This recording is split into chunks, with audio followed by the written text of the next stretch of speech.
समस्त उपासक उपासिकाओं को नमो बुद्धाय जय भीम।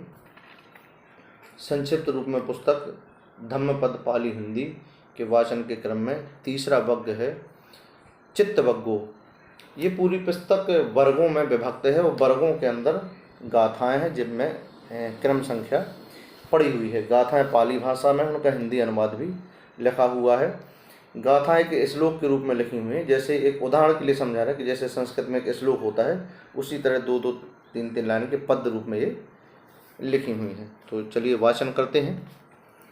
चित्त वग्ग में, जो कि तीसरा वग्ग है, 33वें नंबर की गाथा है। फंदनंग चपलंग चित्तंग दुरखंग दुन्निवार्यंग उजू करोति मेधावी उसुकारो वा तेजनंग। हिंदी में अर्थ: चित्त क्षणक है, चंचल है, इसे रोक रखना कठिन है, इसे निवारण करना भी दुष्कर है। ऐसे चित्त को मेधावी पुरुष उसी प्रकार सीधा करते हैं जैसे बाण बनाने वाला बाण को। इसको अगर सरलता से समझें तो चित्त क्षणक है, चंचल है। यानी चित्त क्षणक है कि मतलब कुछ समय के लिए ही, क्षणक चीज वो होती है जो कुछ समय के लिए हो। तो हमारे विचारों में आप लोगों ने देखा होगा कि स्थिरता बहुत कम रहती है। स्थिरता, विचारों में स्थिरता और चित्त में स्थिरता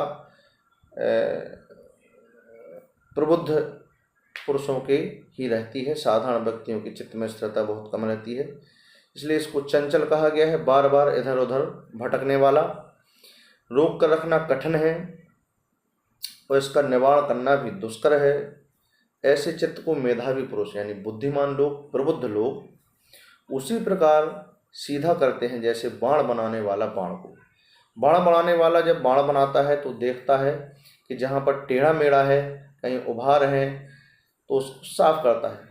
इसी प्रकार हमें अपने चित्त को साफ करना चाहिए। मेधावी पुरुष अपने चित्त को साफ करते हैं शील सदाचार के अभ्यास से, आर्य सत्य को जानकर, अष्टांगिक मार्ग को अपनाकर, पारमिताओं को अपना करके। ये जैसे बाण को औजारों से काट छाट कर सीधा किया जाता है, इसी प्रकार चित्त की साफ सफाई के लिए भी ये औजार है, ये मार्ग है। अगला गाथा है।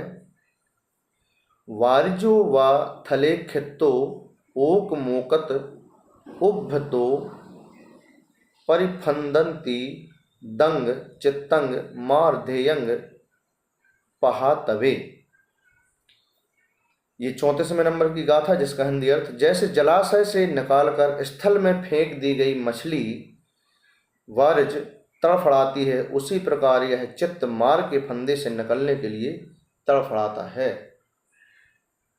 जैसे मछली जल से बाहर निकाल देने के बाद फड़फड़ाती है, उसी प्रकार जब चित्त मार के फंदों में फंस जाता है। मार एक तरह से कहा जाए कि बुरे विचारों का जाल है, या बुरी संकल्पनाएं हैं, बुरी सोच है।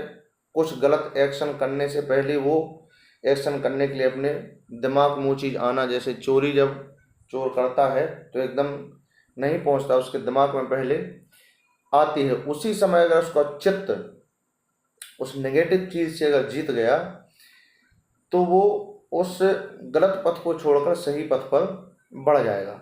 लेकिन जब उसका चित्त इन माराओं से जीत नहीं पाता है तो एक दिन इस चीज़ की गिरफ्त में आ जाता है, फिर वो भटक जाता है, गलत मार्ग पे भटकता ही जाता है और इतना भटक जाता है कि एक दिन वो अपने आप से व्याकुल होने लगता है, दुखी होने लगता है। वो फड़फड़ाता है कि मैं कैसे, क्या करूं, अब मुझे शांति कैसे मिले। जैसे अंगुलीमाल का जब हम लोगों के सामने उदाहरण आया, हम लोगों ने पढ़ा बुद्ध के प्रसंगों में, तो अंगुलीमाल अंदर से बहुत व्याकुल हो चुका था, अंदर से बहुत दुख से भरा हुआ था, बाहर से केवल कठोर था।